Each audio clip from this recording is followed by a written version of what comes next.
El año 2025 ha llegado a su fin y como siempre es momento de repasar lo mejor y lo peor que nos dejó en la pantalla grande. En esta ocasión vamos a enfocarnos en lo peor o mejor dicho en lo más decepcionante, porque cada año hay películas que generan muchísima expectativa. Pensamos que van a ser geniales, que van a marcar un antes y un después y que nos van a sorprender. Sin embargo, la realidad es que muchas veces esas esperanzas terminan en decepción. Y ojo, este no es un top de las peores películas del año. Algunas de las que mencionaré no son malas en sí mismas, incluso algunas son promedio o tienen cosas rescatables. El problema es que no cumplieron con lo que prometían o simplemente no fueron lo que se esperaba. Así que vamos a repasar las películas que, al menos para mí, fueron las más decepcionantes del 2025. En el número 13, Paddington 3. Iniciando con las menciones honoríficas, tenemos a Paddington 3 y aquí quiero ser claro, no fue una mala película, pero sí dejó mucho que desear. Después de dos entregas que lograron conquistar tanto la crítica como el público, esta tercera parte terminó siendo la más floja de la trilogía. La historia careció del mismo encanto y frescura que hicieron tan especiales a las anteriores, y aunque sigue siendo entrañable en algunos momentos, no alcanzó el nivel que muchos esperábamos. Por eso, más que considerarla una mala película, la incluyo en este listado como una decepción, porque las expectativas eran muy altas y el resultado quedó por debajo de lo que prometía.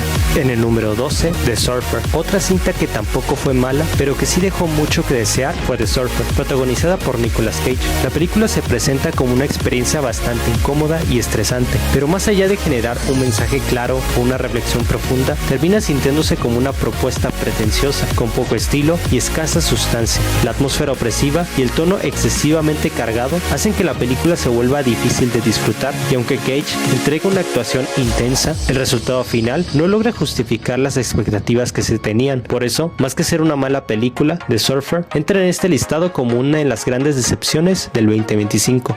En el número 11, El Mono. Aunque no tenía las expectativas demasiado altas con El Mono, sí esperaba que al menos fuera una película entretenida. Sin embargo, el resultado terminó siendo todo lo contrario, una de las películas más tontas que he visto en mucho tiempo, al grado de que ni siquiera logra ser disfrutable en un sentido irónico o casual. La trama carece de coherencia, el tono nunca termina de definirse, y lo que podría haber sido una propuesta interesante se convierte en una experiencia frustrante. Por eso, aunque no era una de las más esperadas del año, El Mono se gana un lugar en este listado por lo mucho que decepcionó en su ejecución. En el número 10, Sé lo que hicieron el verano pasado. Ahora sí, iniciando con el top 10, tenemos la nueva versión de Sé lo que hicieron el verano pasado, y lamentablemente resultó ser otro de esos remakes desastrosos que no logran capturar la esencia de la franquicia original. La película termina siendo extremadamente ridícula, con un tono que no sabe si tomarse en serio o caer en lo absurdo, y lo peor es que se olvida por completo de aquello que hacía interesante y memorable a la saga en primer lugar: la tensión, el misterio y el suspenso juvenil que marcaron la original. En lugar de revitalizar la franquicia, esta nueva entrega la deja aún más desgastada, convirtiéndose en una de las grandes decepciones del año. En el número 9, Anémone. El regreso del maestro Daniel Day-Lewis sonaba como uno de los grandes eventos del año. La idea de volver a verlo en pantalla grande, con un guión escrito por su hijo y bajo su debut como director, parecía prometedora. Sin embargo, Anémone terminó siendo una película demasiado olvidable. La cinta se siente lenta y sin sustancia, incapaz de generar momentos memorables o escenas que realmente destaquen, y aunque, como era de esperarse, lo mejor de la película es la actuación de Day-Lewis, que ni siquiera él logra salvarla de convertirse en un drama genérico que pasa sin pena ni gloria. En el número 8, After the Hunt. Cuando se anunció que Luca Guadagnino abordaría un tema tan delicado e interesante como el acoso escolar, parecía que estábamos frente a una propuesta con mucho potencial. Sin embargo, el resultado fue todo lo contrario. After the Hunt terminó siendo una película poco interesante, que trata el tema de manera superficial y pobremente explorada. En lugar de ofrecer una mirada profunda o un análisis contundente, la cinta se queda en un relato plano que no logra generar impacto ni reflexión. La decepción es mayor porque Guadagnino venía de proyectos con gran estilo y fuerza visual, pero aquí su dirección no consigue elevar el material original.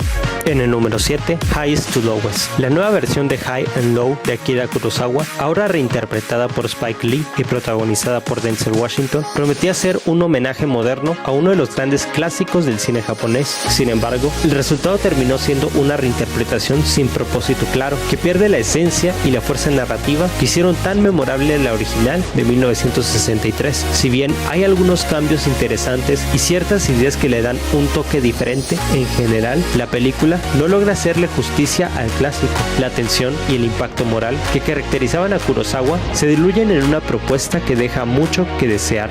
En el número 6, Death of a Unicorn. Esta sí fue una gran decepción, y es que cuando hablamos de A24, automáticamente pensamos en propuestas de calidad con ideas interesantes, arriesgadas o incluso bizarras. En esta ocasión, la premisa de Death of a Unicorn parecía perfecta para ello. ¿Qué pasaría si los unicornios fueran reales? El tráiler pintaba a que sería una película loca, original y llena de posibilidades narrativas, pero el resultado final no cumplió con lo que prometía. En lugar de aprovechar ese potencial, la cinta se queda corta, desperdiciando una idea que podría haber sido memorable. Por eso, Death of a Unicorn se convierte en una decepción, no tanto por ser una mala película, sino por el enorme potencial desperdiciado que dejó a muchos con la sensación de que pudo haber sido mucho más.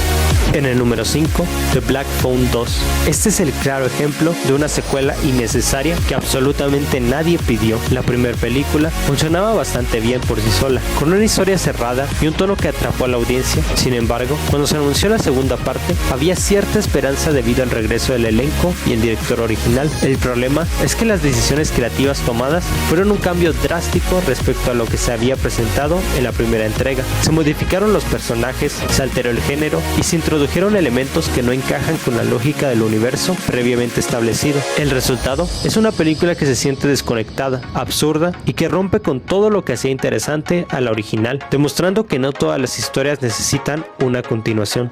En el número 4, Hurry Up Tomorrow. Quizá no muchos o prácticamente nadie esperaba demasiado de Hurry Up Tomorrow. Sin embargo, el proyecto tenía todo el potencial para convertirse en una propuesta interesante y de calidad. Lamentablemente, el resultado fue todo lo contrario. La película terminó siendo una de las peores del año, principalmente por sentirse vacía, egocéntrica y superficial. A pesar de contar con buenos visuales y una estética llamativa, no logró convencer a nadie. La falta de sustancia narrativa y el enfoque pretencioso hicieron que la cinta se quedara en un ejercicio visual sin alma, incapaz de conectar con la audiencia. Un ejemplo claro de cómo un proyecto con potencial puede terminar desperdiciado. En el número 3, Now You See Me 3.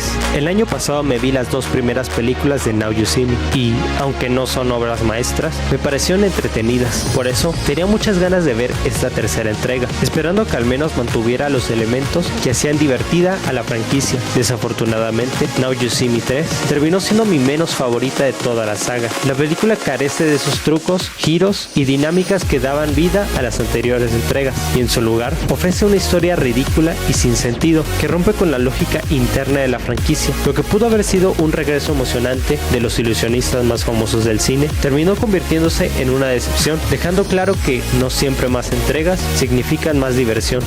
En el número 2, Him. Entrando ya en las dos películas que más me decepcionaron este año, tenemos a Him. El tráiler fue fantástico, mostrando una idea original y visualmente atractiva que prometía una mirada oscura al mundo del deporte, los vicios, la fama y la presión que enfrentan los atletas.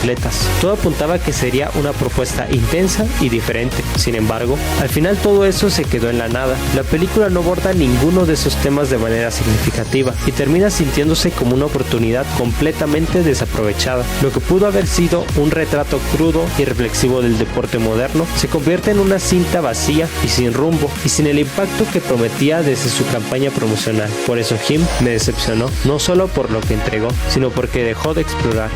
Y en el número 1, The Running Man. Y sin duda, la película que más me decepcionó en todo el año fue The Running Man. Ya hablé de ella en otro video, y aunque no considero que sea una mala película en sí, lo cierto es que viniendo de un director tan increíble y con tanto potencial como Edgar Wright, esperaba mucho más. En lugar de una propuesta innovadora con el sello creativo que caracterizaba a Wright, lo que recibimos fue una película de acción genérica y simple, que no aporta nada nuevo ni diferente al género. Se siente más como un proyecto hecho por dinero que por pasión, y eso es lo que más duele, ver cómo una idea con tanto potencial se queda en lo básico. Por todo esto, The Running Man se convierte en mi película más decepcionante del 2025, cerrando este listado con la que más me dejó con esa amarga sensación de una oportunidad desperdiciada.